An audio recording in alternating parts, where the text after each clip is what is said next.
দর্শক, আমরা বন্যার আরো বিস্তারিত তথ্য জানবো। আমাদের সাথে যুক্ত হচ্ছেন ব্রাহ্মণবাড়িয়া ও কুমিল্লার সহকর্মীরা। প্রথমেই ব্রাহ্মণবাড়িয়াতে যেতে চাই, রিফাত আল নাবিল রয়েছেন। নাবিল, জেলার কয়টি স্থানে বন্যা দেখা দিয়েছে? আরেকটি বিষয় জানতে চাই যে দুর্গতদের সহায়তায় কি ধরনের ব্যবস্থা নেওয়া হয়েছে?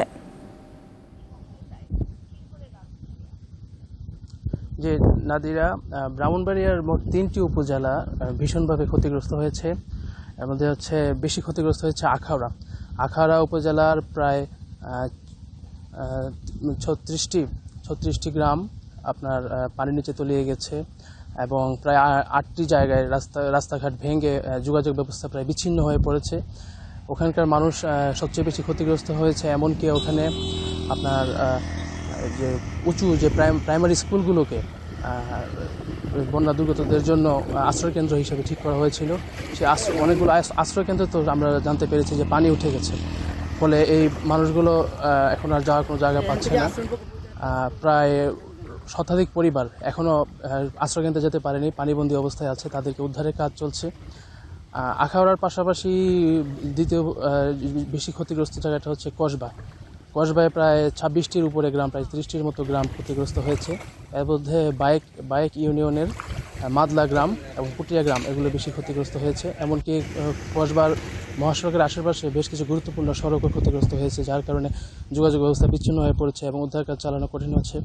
তবে ব্রাহ্মণবাড়িয়ার সবচেয়ে কম ক্ষতিগ্রস্ত যে উপজেলাটি সেটা হচ্ছে বিজয়নগর। আমি এখন বিজয়নগর উপজেলায় আছি। এখানে 4টি গ্রাম ক্ষতিগ্রস্ত হয়েছে।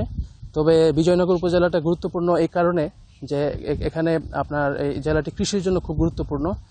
ব্রাহ্মণবাড়িয়ার সবচেয়ে বেশি কৃষি, ফল এবং অন্যান্য শাকসবজি উৎপাদন হয় এই উপজেলায়। তো এখানে প্রায় ১২০০ হেক্টর রূপা আমনের মধ্যে প্রায় 4 ভাগের 1 ভাগ, প্রায় 300 হেক্টর এবং বিপুল পরিমাণ শাকসবজির ক্ষেত পানির নিচে তলিয়ে গেছে।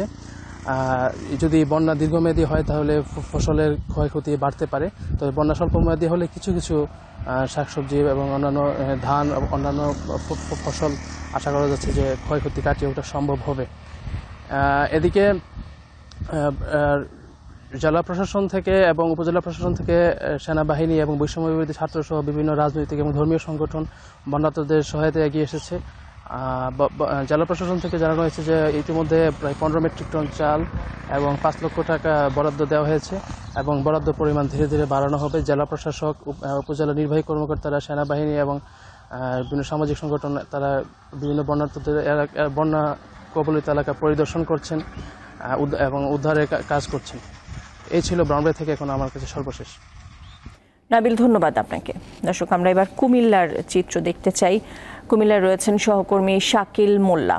শাকিল, সংবাদে যেমনটি দর্শকদেরকে জানাচ্ছিলাম যে রাতে কুমিল্লার গোমতী নদী প্রতিরক্ষা বাঁধ ভেঙে গেছে। এখন সেখানকার কি অবস্থা এবং সেই সাথে অন্যান্য এলাকাতেও বন্যার আসলে ভয়াবহ পরিস্থিতি কি, সেটি আমাদেরকে জানাবেন। জি নাদিরা, আপনি যেমনটি বলছিলেন, কুমিল্লার কিন্তু বন্যা পরিস্থিতি আজকে আরও অবনতি হয়েছে। বন্যার পানি কিন্তু বেড়ে চলেছে। ভারত থেকে নেমে আসা যে ঢল, সেই ঢল কিন্তু ক্রমাগতভাবেই বেড়ে চলেছে। গোমতীর পানি গতকালকে রাত 12:15টার দিকে বুড়িচং উপজেলার বুরবুরিয়া নামক স্থান দিয়ে গোমতীর প্রতিরক্ষা যে বাঁধ, সেই বাঁধটিতে ফাটল দেখা দেয় এবং স্থানীয়রা কিন্তু আমরা দেখেছি গতকাল সকাল থেকেই বাঁধটি, গোমতীর প্রতিরক্ষার বাঁধটি রক্ষার জন্য চেষ্টা করে। শেষ পর্যন্ত কিন্তু রক্ষা করা যায় না।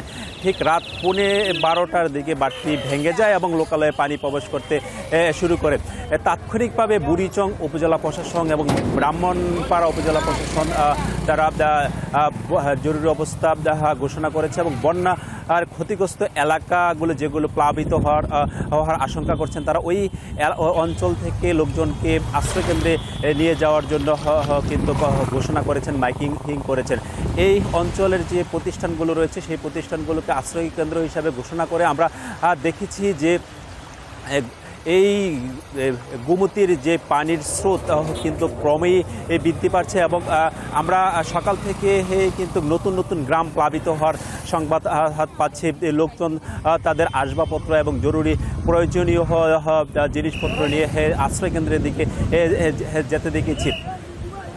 প্রশাসন কিন্তু উদ্ধার করছে, স্থানীয় স্বেচ্ছাসেবী সংগঠনরাও কিন্তু উদ্ধার কার্যক্রমে যোগ দিয়েছে। তবে উদ্ধার কার্যক্রম কিন্তু প্রয়োজনের তুলনায় অপ্রতুল, যেটা বারবার অনেক জায়গা থেকে কিন্তু বলা হচ্ছে যে এখনও পর্যন্ত বিশেষ করে যে দুর্গম এরিয়াগুলো, যে প্রত্যন্ত গ্রামগুলো, এই গ্রামগুলোতে কিন্তু হাজার হাজার মানুষ পানিবন্দী হয়ে পড়েছে। তাদেরকে উদ্ধার করার জন্য কিন্তু উদ্ধার কর্মীরা এখনও ওই অঞ্চলগুলোতে পৌঁছাতে পারেনি। আমি আরেকটি বিষয় বলে রাখি, যেহেতু এই অঞ্চলগুলোতে আসলে স্বাভাবিক বর্ষার সময় তেমন একটি পানি হয় না, তেমন কিন্তু নৌকার সংকট কিন্তু দেখা দিয়েছে। অনেকের আমরা দেখেছি কলার ভেলা বানিয়ে আশ্রয় কেন্দ্রের দিকে যেতেও কিন্তু আমরা দেখেছি।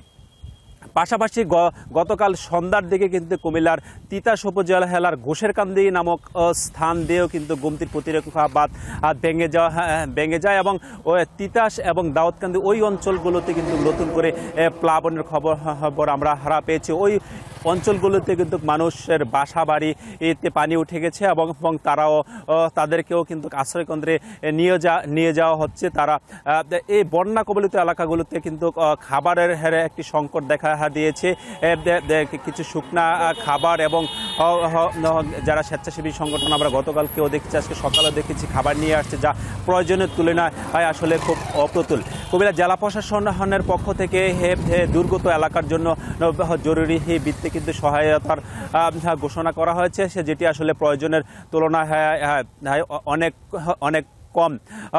এছাড়াও কুমিল্লার নাঙ্গলকোট, 14 গ্রাম এবং লাকসামের আরও কিছু নতুন এলাকা কিন্তু প্লাবিত হয়েছে। সব মিলে বলা যায় যে কুমিল্লার বন্যা পরিস্থিতি কিন্তু এখনও পর্যন্ত কিন্তু ভয়াবহ রূপ ধারণ করছে এবং সময় যত যাচ্ছে নতুন নতুন এলাকা প্লাবিত হচ্ছে। এই ছিল কুমিল্লা থেকে আমার কাছে সবশেষ।